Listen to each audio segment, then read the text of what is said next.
Hey, what's up, everybody? Welcome to another edition of Established Run's NBA Injury Report Analysis Show. I'm Drew Dinkmeyer, joined by Justin Fan from Underdog Fantasy and Mike Gallagher of Established Run to walk you through this 8-game slate. While we have Justin here from Underdog Fantasy, a good reminder to support the people who support us. This show is brought to you by our good friends over at Underdog Fantasy. They have daily NBA snake drafts, as well as many NFL contests, including the playoff contest, running for money that you can play each and every day. If you're playing NBA Pick'em and you're an ETR subscriber, you can use the ETR projections tool to compare versus Pick'em lines and play those games as well.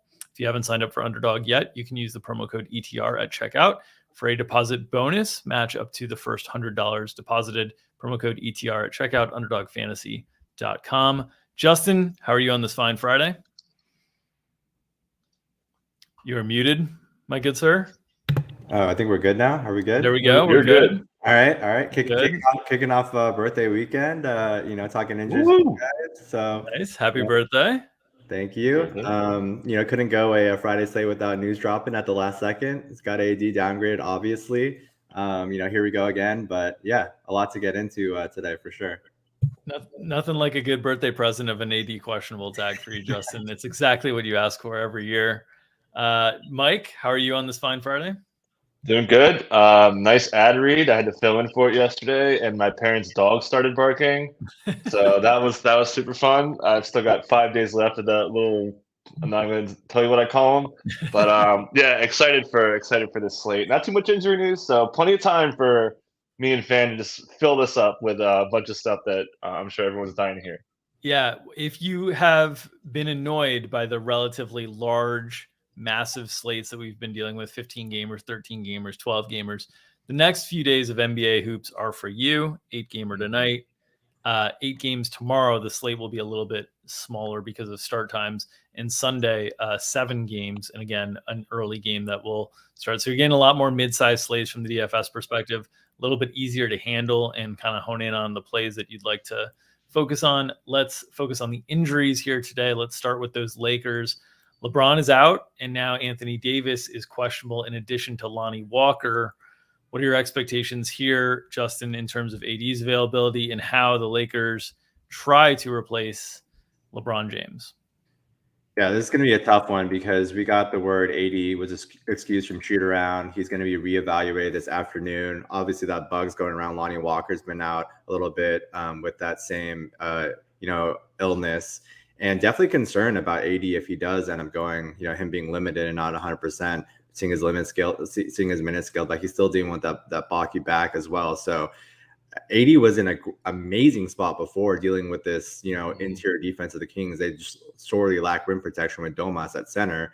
And this just kind of props up Russ even more. Obviously, he has that matchup with Davion. But, this last spot where LeBron was out, they played Utah. And that was a, outside-in defense that was very susceptible around the rim, gave up a lot of rebounds. So this is another good spot for Russ as well, where they have good perimeter defenders in Davion, but no rim protection with Domas. So Russ's stock's going up even further. Lonnie Walker back at practice on Wednesday, which is a good sign for his availability. Would think he would go tonight. The problem is that, Troy Brown, Pat Beverly, Kendrick Nunn, Austin Reeves, they're so limited statistically. They have no supporting stats that it's even hard to consider those guys, even without LeBron, and even if AD's out or limited. Like all those guys rank like outside the top 340 in per 36 value. So perfect example on Monday, Kendrick Nunn, he scored 18 points and finished with 17.7 FanDuel points. You know how hard that is to finish with fewer FanDuel points and real life points? Like that's kind of how this supporting cast we're dealing with. So I don't know.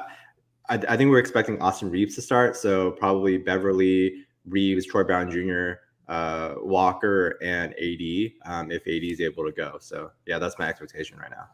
Yeah, 100%. If he has what Lonnie has, I mean, Lonnie's been sick since the 7th. So he practiced, you said yesterday. So that's a 4-day illness. But he has the same thing, and he just showed up today, and he was at practice yesterday. That's like not good. So I actually hit Kings -4. I did too. Like this team is just if they like. I kind of thought it was close before, so it's like all right, now I'm just going to take it, get some equity there. But Yeah, I almost cover Boyd him for matchups because I like this matchup so much. This team is 30th in half-court defense. They give up the fewest wide open threes. They're, like you said, very much leave the inside open. Don't help off. We talked about this a little bit when we did the playback show too with Darius Garland. So it would have been like such a smash. Sabonis is such a bad post defender. So I mean, now you can't really go there. I mean, value opens up. It's got to be the rush show. We'll see if it's more interesting that De'Aaron Fox got benched.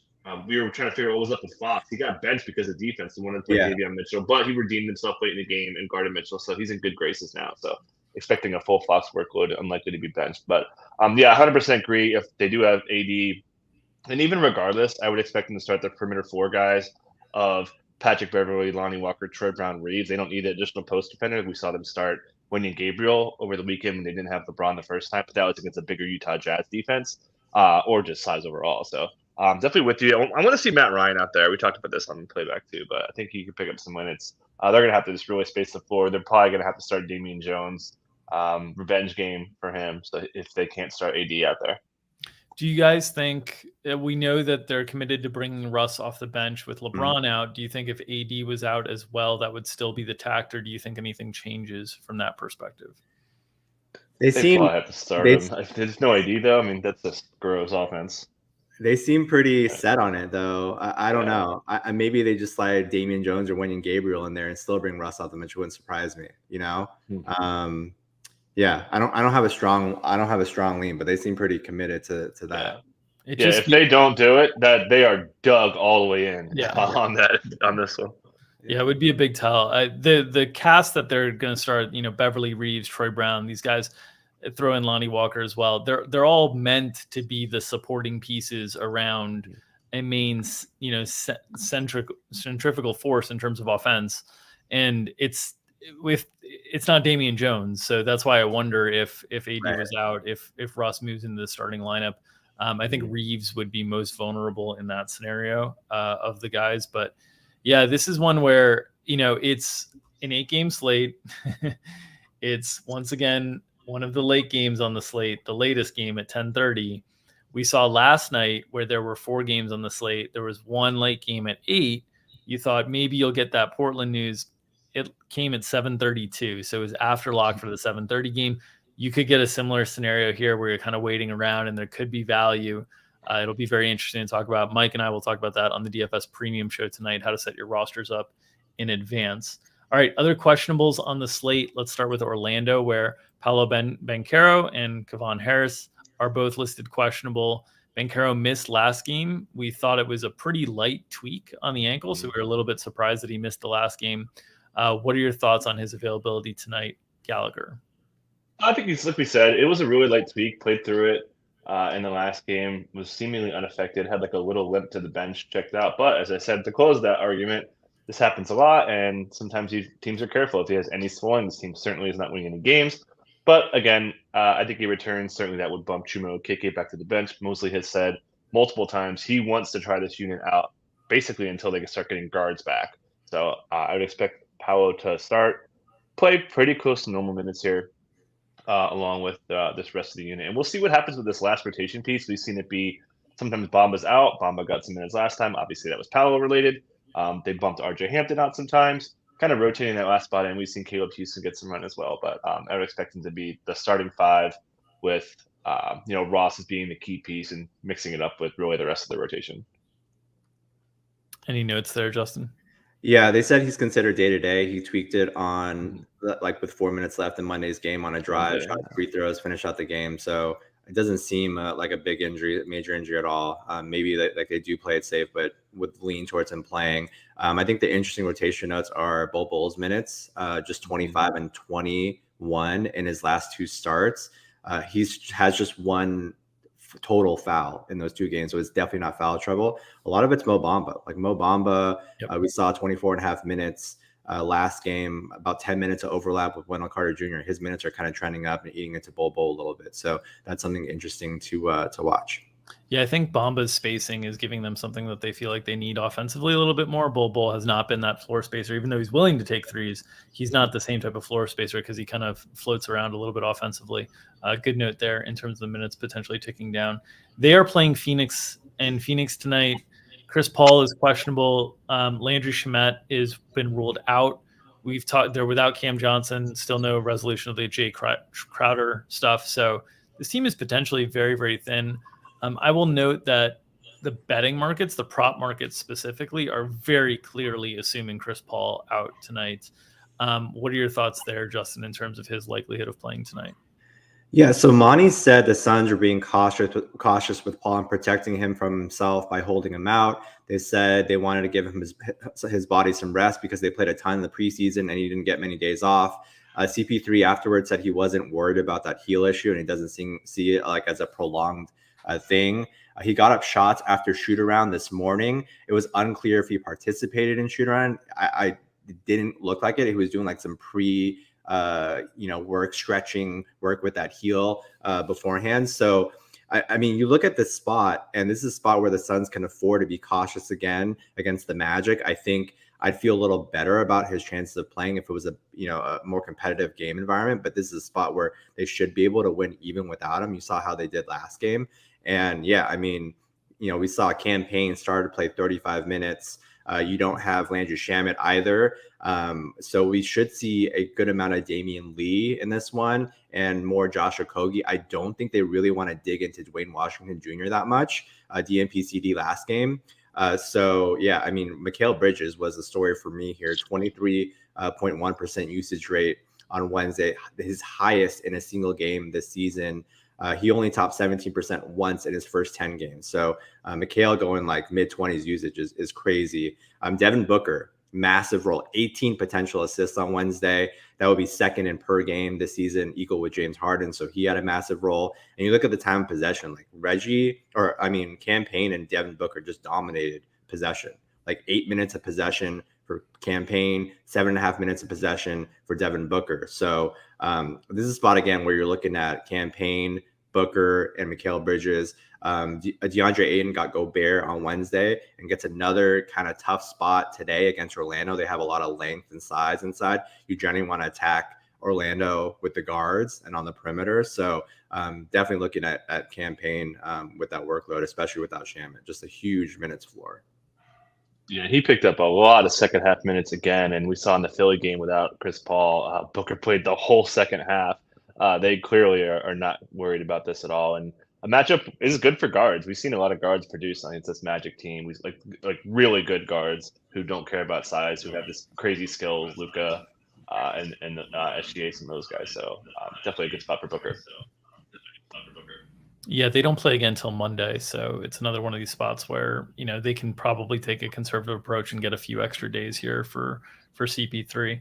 Other questionables on the slate: Cade Cunningham is questionable, along with Marvin Bagley. Alec Burks got upgraded to probable. We spent an inordinate amount of time in the preseason talking about the Detroit Pistons back end of the rotation.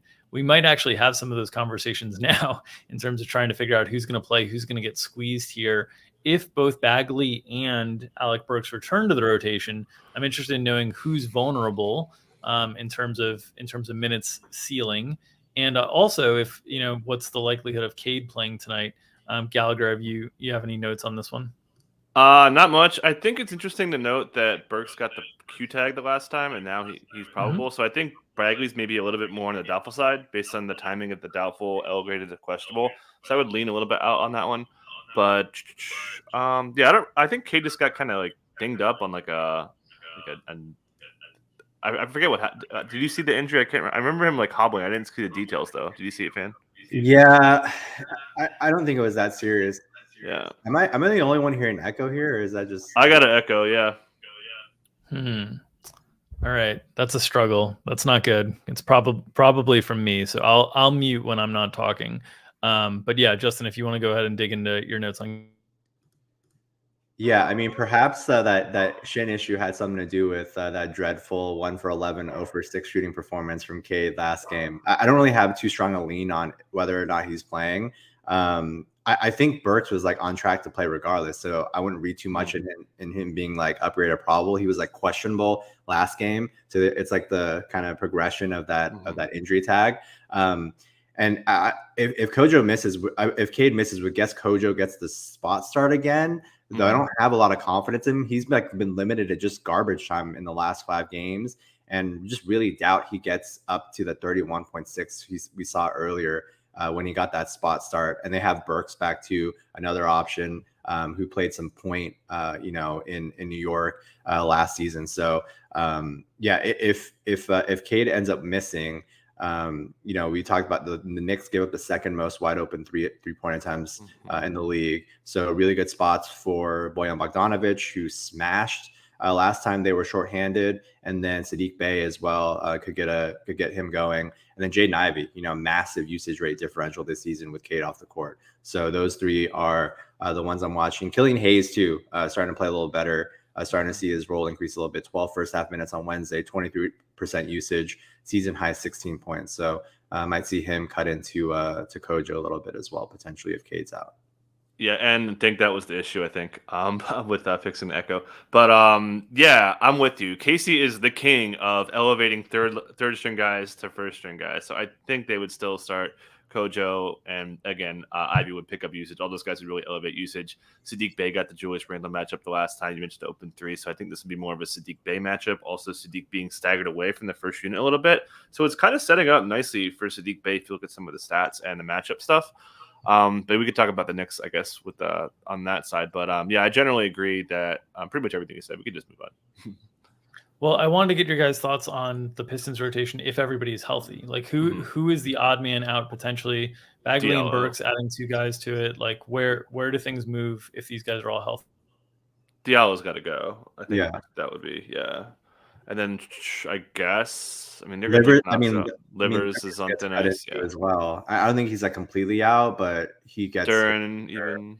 Yeah, they were just chopping the center minutes between Duren and Isaiah Stewart. That might not be a thing with if Bagley's able to go. Yeah, Diallo's questionable anyway, so I think that's just like, all right, hey, you're on the injury approach to sit you out. So. Yeah, I think it's an important thing to monitor going forward, because my concern would be simply that some of the guys that we've seen, like Isaiah Stewart, his minutes have crept up into the 30s at different times when he's been out of foul trouble. Bojan Bogdanovic and Saddiq Bey have gotten really high minutes. If they are committed to playing a 10-man rotation and they have all these guys that they want to get minutes, you might start seeing the minute ceiling of every one of these guys get cut down by like 1 to 2 minutes, with the exception of maybe Cade and Ivy, because these are all like front court additions. So that would be a little bit more of my concern here overall. Okay, let's go to new outs and doubtfuls. Do you want to go to the Knicks side of things, Gallagher, since this is a clean with Quentin Grimes expected probable to return and what rotation? Yeah, just with him not playing with the P tag, I think late till garbage time. I thought that was interesting. As Cam Reddish has kind of taken over a little bit, so it's pretty much an avoid situation, but. This matchup is just ridiculous. I wanted to make Jalen Brunson our cover boy, but we didn't have a new enough picture there. But this team has the worst pick and roll defense in the NBA. We've seen Brunson's efficiency on drives tick up. His overall drive volume ticking up. He's 6th highest in frequency in pick and roll possessions. It just sets up so nicely here. So I'm really into Brunson today, and RJ Barrett too. RJ Barrett is up he was one of the worst drivers last year. He's up about 10% field goal percentage wise. As a driver with similar volume. So I'm expecting these perimeter guys to just destroy these guys. And again, Dink, he did it again. Tibbs said again that Jericho Sims is a great passer, unprompted. Let's do big man dimes on Jericho Sims here. I do not get that. I do not get it. I don't know what his affinity is for this passing stuff, but I want to bet it. So let's say that. Yeah, I've nothing to add there with Hartenstein, a significantly better passer, and I don't think Sims even recorded potential assists last game, so I don't know what the hell Tibbs is talking about. On to new outs and doubtfuls. Let's talk about the game that I'm most excited to watch tonight. The two national games tonight are incredible. Denver and Boston. Malcolm Brogdon is out. How are the Celtics going to handle life without Brogdon on a relatively thin rotation? Justin, I'll kick it to you. Yeah, should see Peyton Pritchard enter rotation and play around 15 minutes. And we saw Grant Williams has started the last 2 games ahead of Derek White. Williams got into foul trouble on Wednesday, which limited his minutes. So I wouldn't read too much of that. 2 fouls in the first 5 minutes, and then 2 more fouls in the first 6 minutes of the second half. So he's locked in. Gallagher, if you can pull up their Monday box score against the Grizzlies, I want to take a look at that, because I think that could be a good template into what we could expect for the rotation without Brogdon. You'll see substantial minutes for Grant Williams. You'll see probably more than 18 minutes for Derek White off the bench. Pritchard kind of slides into that Brogdon role, and then Hauser and either Vonleh or Cornette round out that 9-man rotation. And, I think one thing of note, Brogdon's dominated usage in that second unit, like 25%. We should see Derek White see a bit of an increase in his usage. He's down to 13% this season. He was, I think, 18% last season, so he should bounce back a little bit. And then like Jason Tatum, Jaylen Brown, obviously huge spots for them. They're going to continue to get even more usage without Brogdon, and then should see a big role for Marcus Smart as well.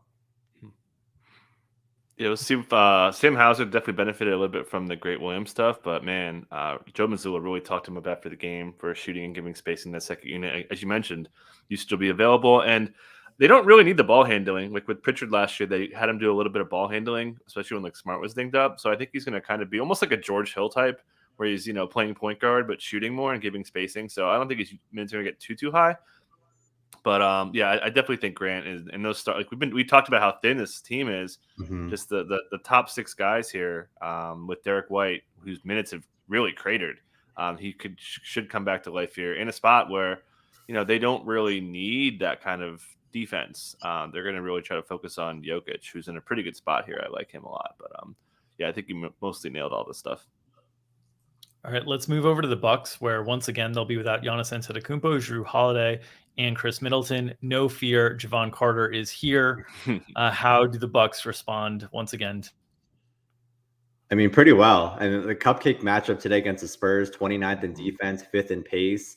Javon, I mean, that bar obviously super high. The minutes I think are legit. I mean, they need perimeter defense. He's very solid. He's a vet. I mean, 36 in regulation last game. I don't think that's too far off from his range again tonight. And yeah, I mean, Bobby Portis, a little disappointing, but that was more like Javon Carter was scorching hot out the gates. They kind of rode him. He was just splashing threes. Brooke had a really good matchup and big height advantage against OKC inside, where they're playing like Poku at center a lot down the stretch. They're playing a lot of small lineups. Jerry was like glued to the bench. So this, I think, is a good bounce back spot for Bobby Portis, especially if you're like just looking at the box score. You're seeing Brooke Lopez and Javon Carter murder, and then Bobby Portis being a little quiet. I think this is a good, time to get back in on Bobby against Jeremy Sohan against the Spurs defense. So I think he will be the focal point of the offense tonight rather than Javon Carter. Yeah, 100% agree. They went through him late in the overtime sessions, and I almost covered Bobby Portis. I love him today. I think he really gets his interior game going. This team does not allow 3-pointers. They have the lowest 3-point frequency allowed, 30.4%. So you're going to need interior scoring. We know Brooks kind of a bomber, but he has had interior scoring as well. So I expect those bigs to take it to Sohan and Pirtle.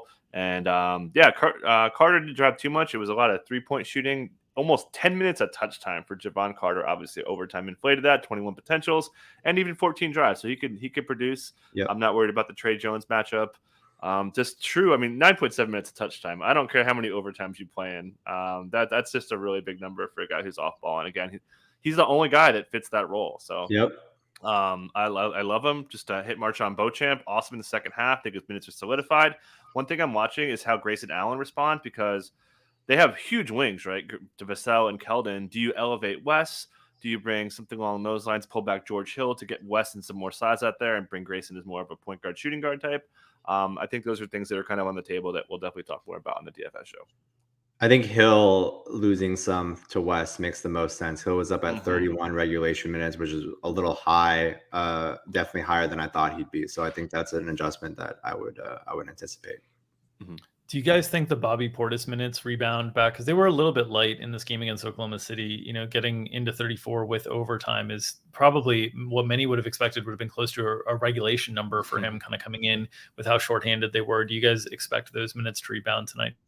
I do. OKC played so small too for so much of that game. And, we saw George Hill kind of take over as that fifth guy. So yeah, Bobby played like 26 in regulation. I think that should be low 30s at least. So not too worried about him in this spot. Brooke, 46 minutes for Brooke. Massive, right? I like Brooke again tonight. I mean, You know, we like attacking Jakob Poeltl and them inside. You know, not afraid of that matchup. And his usage, 23% usage, solid, 36 minutes. Like, yeah, he's playing so well right now. Yeah. Turning back the clock. Darius Baisley on the other side of this last game tonight is questionable. Any indication on Baisley's availability tonight? Yeah, no Baisley tonight, so we'll see. We just got the bad Jalen Williams, not Justin Fans guy Jalen Williams, and that's big, man. I know Baisley is very impactful in a matchup where they need wing defense against this Toronto team. So I kind of, and Justin, let me know if you agree. I almost think they start at Poku at center. You obviously don't need post defense against Christian Koloko. They might start Thaddeus Young. Actually, we'll get to that in Precious in a second, but I think they probably are going to start SGA, Giddey, Dort, Aaron Wiggins. Probably put him on FEV. Let Dort guard either OG, who I think he's going to guard OG, or Scotty Barnes even. I just think that makes more sense. You need a little bit more ball pressure, and they put Poku on Brooks, so they don't need the post defense. You got the length. Let him try to rim protect and get killed. I think that's the way they go. Now that they don't have Baisley, they got to redistribute their defensive coverages, guys, with Cameron Williams to kind of rebuild their rotation that way. So that's kind of what I'm expecting tonight. Yeah, I'd agree. It sounds like you agree. Yeah. Yeah. I mean, Baisley being out definitely elevates Poku's minutes for. I think they feel really comfortable with the way he's been playing. He was like so undersized on the stretch against Brook, and they still left him out there. You know, he's doing some things, hitting some threes. But yeah, I think, you know, Kenrick could get a bump too if Baisley's out. And then we've seen Trey Mann's minutes really elevate and come up for the last two games, 24, 28, the last two, after playing 17 and 14, the two before that. So he's a guy that's seen a little bit more run as well in these smaller lineups. You mentioned on the other side of this, playing against Toronto, Precious Achiuwa is going to be out a while. Poor little out for Eric Green and his most improved player candidacy. Achiuwa, how do the Raptors fill this void? Mike, I'll start with you. So a lot going on here because we saw, guess who's back in the doghouse besides my parents' dog? It's Chris Boucher. He nurse let him have it after the game. Said he wasn't really ready. We saw him get cut down in minutes. Same with Koloko. Called him inconsistent in so many words. Didn't really have great rim presence. Made mistakes. Was missing rotations with the way they were attacking him. Houston really went after him. Nick Nurse said after the game he was considering starting Thaddeus Young over Koloko to start the second half. I think that's on the table today, especially when they're going to be dealing with a guy who's going to force them into switching in SGA. So keep an eye out for Thad supplanting Chris Koloko, who I think has really safe minutes. That's Thad. Otto Porter was apparently really tired, hitting two huge shots, which saved my life as someone who bet the Raptors' lives. I would have put pretty hard on it, so I love to see it. So all this stuff told, elevating Thaddeus and Otto in a fairly significant way minutes-wise. I don't think it moves the needle very much on Koloko and Boucher. They don't really value them in the way they're valuing Precious. They're missing post defenders. Thaddeus Young has been a decent post defender despite the lack of size, which they like. So I definitely think that you would think that Boucher is going to get kind of like party time, but I'm a little bit nervous. Definitely helps Gary Trent's minutes, who we saw kind of go away a little bit, just because the Thad stuff would be more 4-5 rather than filling out bigger rotations. Because Thad was subbing as like a 3-man at times. Those guys boosted up. And FEV, my God, the last 3 games, his usage rate has been his highest 3 games of the season. He is back in a big way. 28% usage for FEV the last 3 games. A little afraid of that Lou Dort matchup potentially. But you pull up that box for season high minutes, season high 27 for Thaddeus Young, season high 24 for Otto Porter. So we're seeing those guys really scale up at the expense of Koloko and Boucher, you know, who should obviously see a bit of a minutes bump, but not as kind of many as we would think, you know, without Birch and Precious. But yeah, I mean, OG defense has been unreal. 3+ steals in each of his last 6 games. Those are going to pay the bills on FanDuel and on Underdog. And then, you know, OG and Scotty picking up some rebounding too, have bumped the rebound rates. I think OG's at like 7 since Siakam's been out, and Scotty's been at 8 per game since Siakam's been out. And then, you know, we're seeing a little bit more point Scotty. You know, Scotty handling the ball, distributing. Obviously, that's been a progression. My guy, Scotty Barnes, 5+ assists in 5 of his last 6 games. So I think this is a great spot for both OG and Scotty Barnes today. Let's go to Naz Reid being down for Minnesota and how that impacts things tonight. This is a line that actually I've been tempted to bet. I have not bet yet. I was surprised that Memphis is only 4-point favorites at home against Minnesota. Gallagher, how does Naz Reid's absence impact your Wolves still? You had to ask me? Too soon. So not a big deal, right? The early in the season they were staggering Cat and Gobert. That's going to fill their sentiments. They called up Luka Garza. I think that's just his emergency thing. So should be fine. Worth noting, Chris Finch said that he is going to be changing his rotation. He said he wasn't going to change his starting lineup. So I think the first thing that I thought was because they were kind of tethering Gobert and D'Lo together, and then Ant and Cat together. Wonder if they flip that. Just because it hasn't been working, they've been terrible. I think that makes sense just to try it, and it's not like the worst spot to do it. With the way that I think the sub patterns are going to work with Bane and those guys, McDaniels will be out there for most of the job minutes. So I think it makes sense to do that. He does like Taurean Prince a lot. We'll see if that affects maybe Noel, who's struggled on the defensive end, who's been getting targeted at times. So that's something I'm watching as well. But the Nas thing shouldn't be too much of a factor. And please, Gobert, let us get this over. All right. Let's move to the last game of the night, the other national game that I'm really excited about tonight, Golden State and Cleveland. On the Golden State side of things, their bench has been a big problem all year long. They get Dante DiVincenzo back tonight. Justin, what are your expectations for Dante's role? Yeah, it'll be ramped up slowly. I mean, he's been progressing. I mean, it's taken some time for sure with that hamstring issue, so wouldn't expect a big role for him. And we already got hints from Kerr about what the rotation will look like on that bench. They're going to go smaller, and that's going to come at the expense of like James Wiseman for sure. And we're going to see more Kuminga, more Anthony Lamb, two guys he singled out specifically as having a bit more like veteran experience. So that's going to come at the expense of Kuminga or at the expense of Wiseman and Moody. Who are a little bit more inexperienced. So don't think Dante's going to step into a huge role initially, but they're definitely going to start shaking up that second unit and going smaller. Yeah, we put him at 14.5 minutes. Went through full practice the other day. Did a light session of practice yesterday, so he's ready to go. Lonnie Walker just got upgraded, by the way, to probable. Not a surprise because he practiced yesterday, yes. So he should be good to go.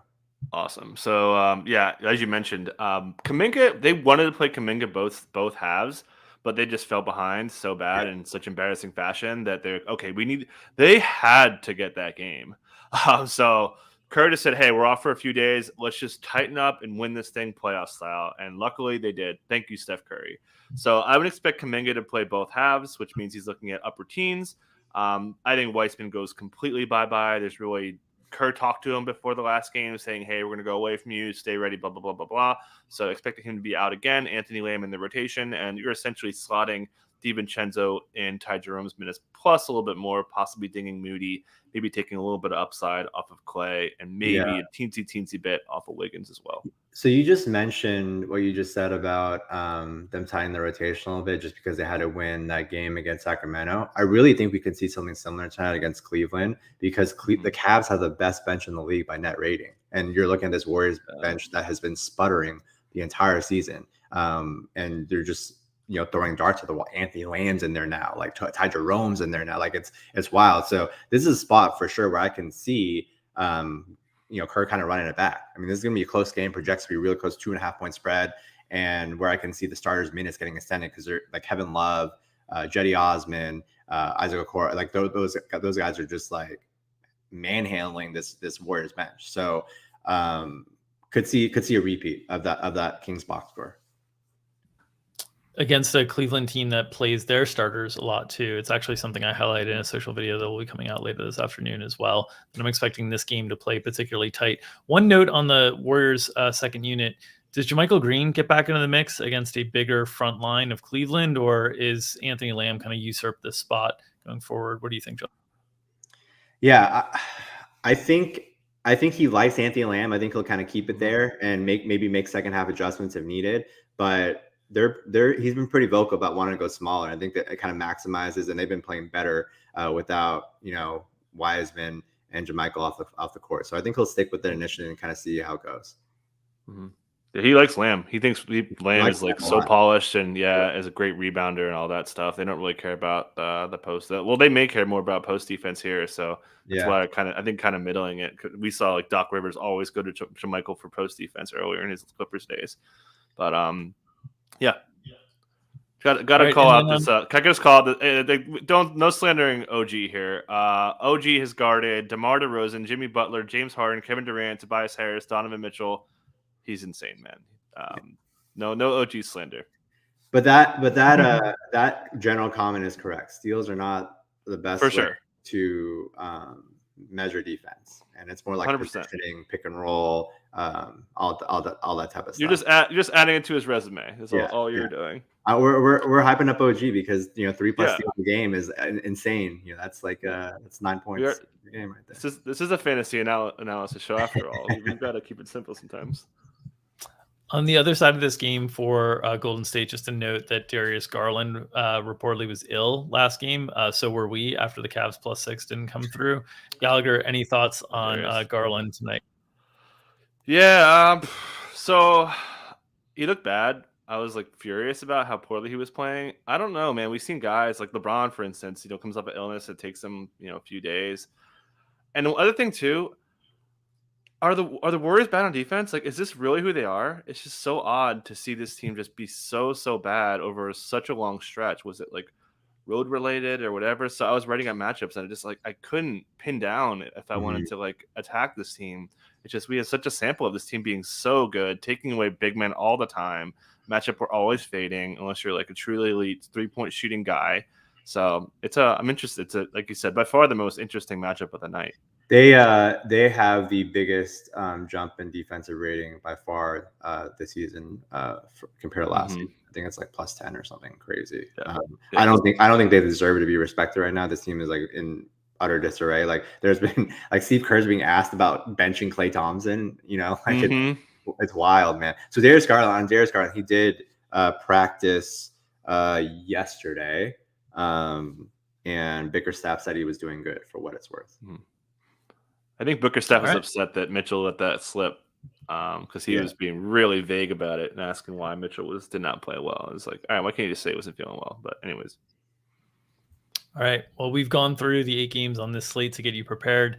If you are interested in more DFS-specific content, you can join us behind the paywall at Establish the Run tonight, where myself and Mike Gallagher will be on the live stream, Establish the Show at 5 o'clock Eastern. We've also got all sorts of, betting props, in-season DFS packages, weekly, monthly, whatever you need. So check us out over at the subscribe button on establishedrun.com. Also, if you like the content and enjoy the content here, consider subscribing to this YouTube channel and pressing, smashing, whatever you'd like to do with that like button that helps feed the algorithm. Justin, thank you for being on. Mike, have a great weekend. We'll see you guys again on Monday with another edition of Established Run's NBA Injury Report Analysis Show. Take care, everybody.